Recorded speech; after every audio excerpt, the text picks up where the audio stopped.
Hey guys, welcome back. Today we're looking at 3-5 function graphs.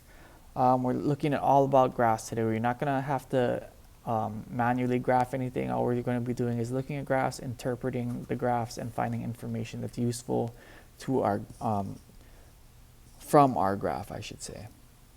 All right, so for this function here, we have 1, 2, 3, 4, 5 points, A through E.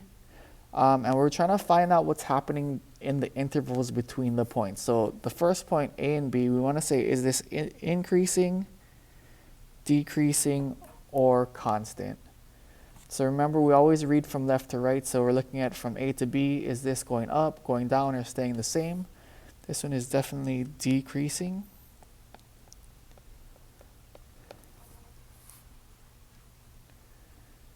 Okay, we're going to do the same thing between points B and C. And we can see because it's not increasing or decreasing, this is staying constant. Constant means not changing. Okay, between C and D, we can see it's growing, so this is increasing. And the last one, the interval between D and E is again not changing, so this is constant. All right, so good things to look for when you look at any graph. All right, we can determine pretty easily where is it increasing, where is it decreasing, where is it staying the same. Okay, so the second one is a similar type problem, but it's only asking us where is the function strictly decreasing. So we're going to write this in interval notation.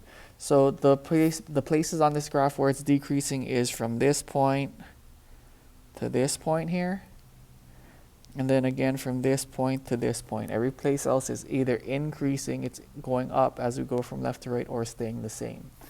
All right, so we're going to write this in interval notation. Keep in mind, in interval notation, we do not include the points where they switch from increasing to decreasing, or from decreasing to increasing, or from one of those things to staying constant. So we're going to use all parentheses here at our edges. So the first one is, let's see, 1, 2, 3, 4, 5. This is -6. So from -6 to -5, right, we're talking about our x values here. It's decreasing, so we're going to go -6 to -5, right? And then the second part is going to be from -2 to 0. -2 to 0.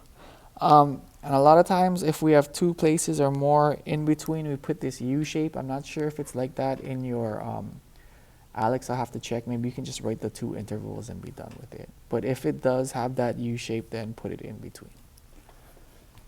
Okay, again, just a reminder that when we're talking about the places where it's strictly increasing, strictly decreasing, or strictly constant, we do not include those points here, here, here, and here, where they change from increasing to decreasing or decreasing to increasing, because at those points they're not doing any of those things. It's just a point.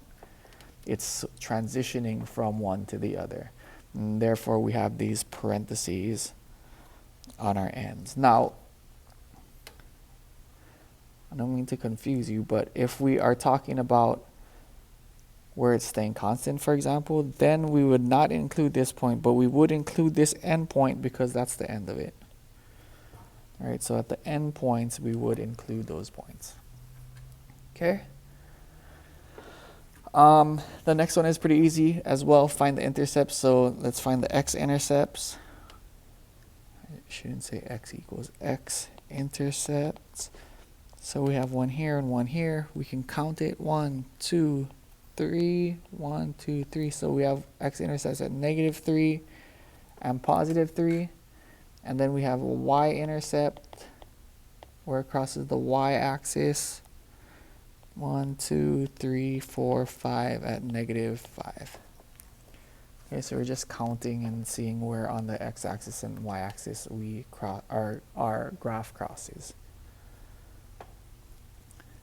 All right, the next one is talking about local mins and local maxes. I think that we covered it earlier, but just in case we didn't, local minimum means that we have at any bottom of a valley, so the bottom of a valley. It doesn't have to be the overall minimum. We're just trying to find the bottoms. If it said maximum, we'd be looking at the top of a hill. All right, so let's change this to orange. So we're going to identify all the bottoms of valleys. So we have one here, one here. This one would be a maximum, so we're not including it because it's only asking us for minimums. So let's see, find all local minimum values. So that's talking about the y.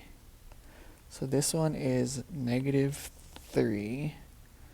And this one is at +3.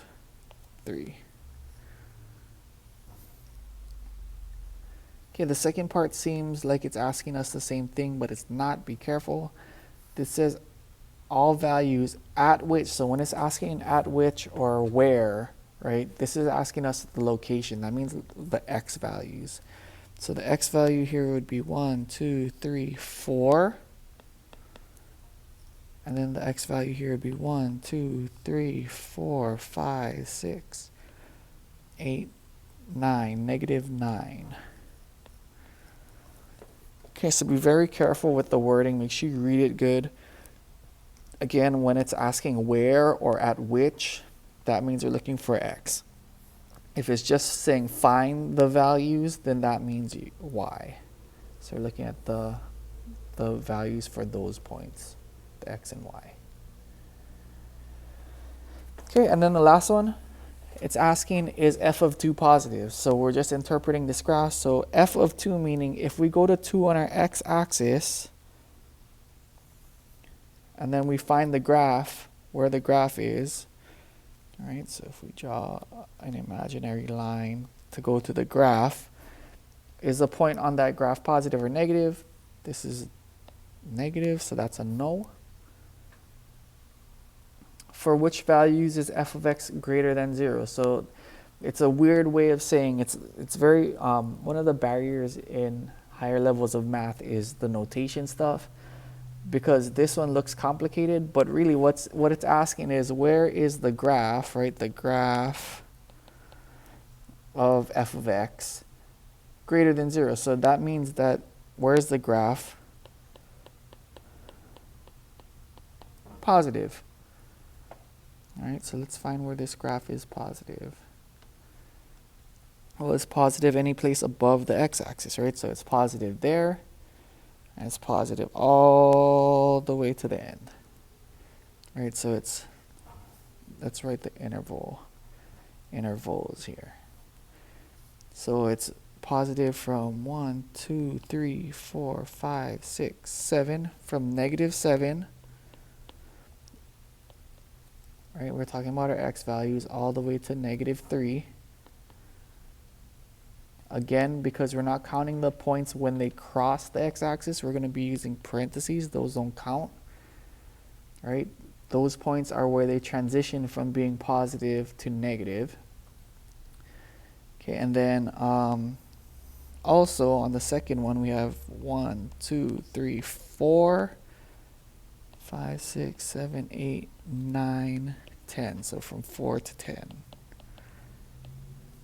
And again, we're using parentheses. Oh, actually, we could use a bracket there, because that point is still, even though it's at the end, it's still a positive. So let's erase this if I can, and put a bracket there. Again, the last thing, it's asking us for which values is f of x equals 0. All right, so another notation thing. But again, f of x means the graph, right? Because that's what we're given. That's our function. And then where is it equal to 0? So equal to 0 means on the x-axis, right? It's not above the x-axis. It's not below the x-axis. It's equal to 0. So it's equal to 0 there, there, and there.